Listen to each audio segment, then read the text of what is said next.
हे बाबा एयरटेल, हे बाबा आइडिया, हे बाबा जियो, हे बाबा वोडा। आज तो के प्रकट होके के परी। रिचार्ज के रेट दिन पर दिन बढ़ले जाता, रिचार्ज के इंचार्ज दिन पर दिन बढ़ले जाता, रिचार्ज महंगा हो जाता। जल्दी से प्रकट हुआ बाबा, इस समस्या का समाधान आज तो के करे के परी। जल्दी से प्रकट होकी, जल्दी से प्रकट होकी बाबा, प्रकट होकी।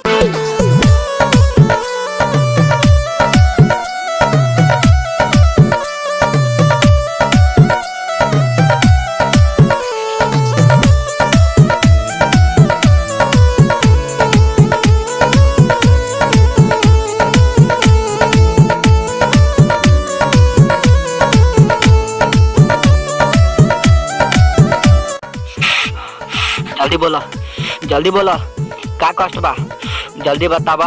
अरे भाई डूबे, जल्दी बतावा। और जी जल्दी सुनावा, का कष्ट बा बतावा। ए बाबा तू के बोलो तानी? बतेबू, हम बानी मूर्ख अज्ञानी, बतेबू न त कैसे जानब? बताई बाबा, बताई के बोलो तानी? रे लोंडा, रे लोंडा, हमरा नहीं चिन्हत बा रे। रे रे जल्दी बोल रे। रे मोबाइल के खोली में रखत बा रे। रे हमरा के रे ओ बुड़बक रे, हम के नहीं पहचानत बा रे। रे रे एयरटेल बोलत बानी, एयरटेल। रे जियो के चक्कर में हमरा भूल गले रे। रे आय एयरटेल बाबा, गोर लगा तानी बाबा। वही के एयरटेल सिम हम कागज में ओझरा के रखने बानी बाबा। 239 के रिचार्ज करावत बानी, लेकिन चलत नहीं के बाबा। ओ लोंडा सब, तोरा सब कहे चलियो मोह माया छोड़ दे जियो के। नहीं सुने छली, कूपन पहले आवे छले भेटेला, ओए के रिचार्ज करवे छली, कते मजा आवे छलो। अब एक बेर 299 के रिचार्ज मरा ले छी। ओ आरो तोरी भला में ओ बबुआ, ओ समस्या का हल निकाले का बा।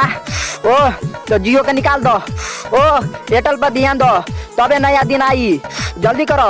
ओ ओए बचवा, दारू पियाबा बचवा, लगता एक बोतल दारू।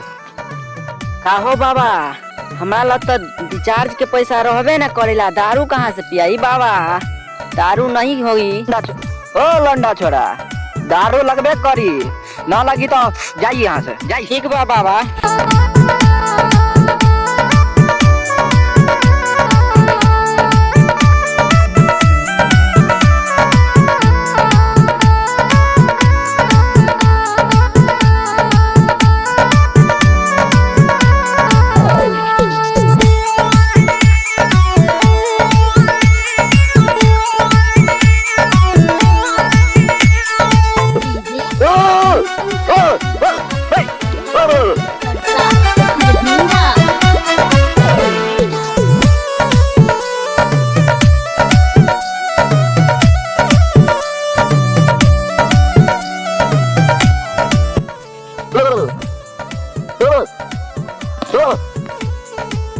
तू के बारा है बाबा, बताई के बारा?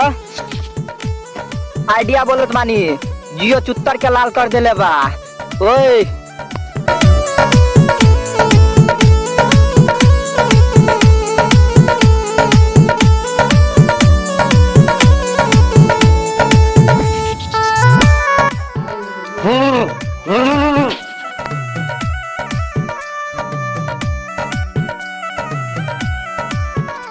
जल्दी बोलो, का कष्ट बा बचवा? और जी जल्दी सुनाबो। राम लखन के भैंस हरा गेल बा, ओकरे ढूंढने के बा, जल्दी बताबो। ओए बोलो बोलो, का कष्ट बा? ओए ओए ओए आहो बाबा, तू जियो बोला तारा, तो के प्रणाम करो तानी। हम न 10,000 में सैमसंग J2 के 4G मोबाइल लेली, ताकि जियो के सिम चली। हुए में कहलक कि जियो का सिम लो तब चलेगा, 10,000 का जो है 4G मोबाइल में चलेगा। तो हम ले लेनी, लेकिन गरम हो जाता मोबाइल, जो है गरमे हो जाता, लेकिन ठीक से नहीं चलत बानी सिम। का बाबा लोग के तू सब न इंचार्ज ज्यादा लेता रह, ज्यादा इंचार्ज जियो के बढ़ा देले बारह का। हमरा के भट्ठी बैठा देता जियो के।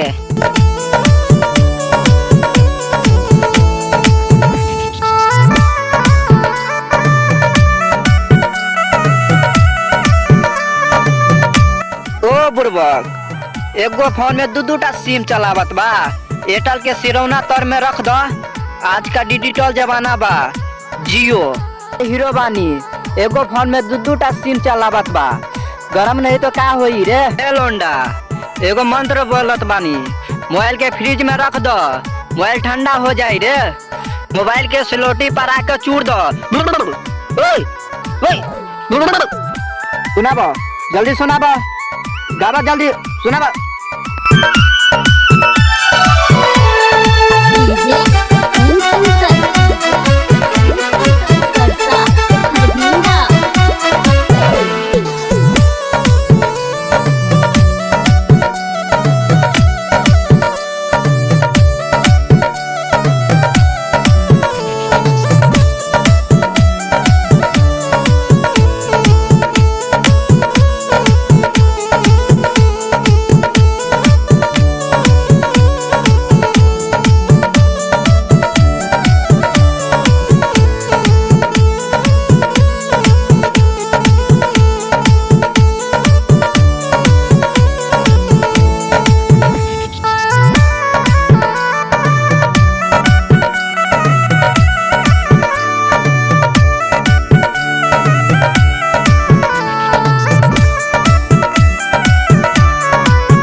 और लगाता नहीं बोडा बाबा। बाबा तू काहेला कहना तारो? रिचार्ज तो हमरा सबके महंगा भइल बा न, तो तू काहेला कहना तारो? तू मत कहना, काहे कहना तारो? कहना मत, हमरा सबके कुछ समस्या का समाधान करो ताकि समाधान हो जाए। हम बोडा बोलत बानी, हमरा के तो नीचे खसा देले बा। अब का होई रुक के, हम जात तानी, ना होई हमसे। का होई, कोई इमेज नहीं बा। अब काहेला रुकब हम यहाँ पर? न रुक सकिले, और दूसरा काम बा, जाई के बा हमके।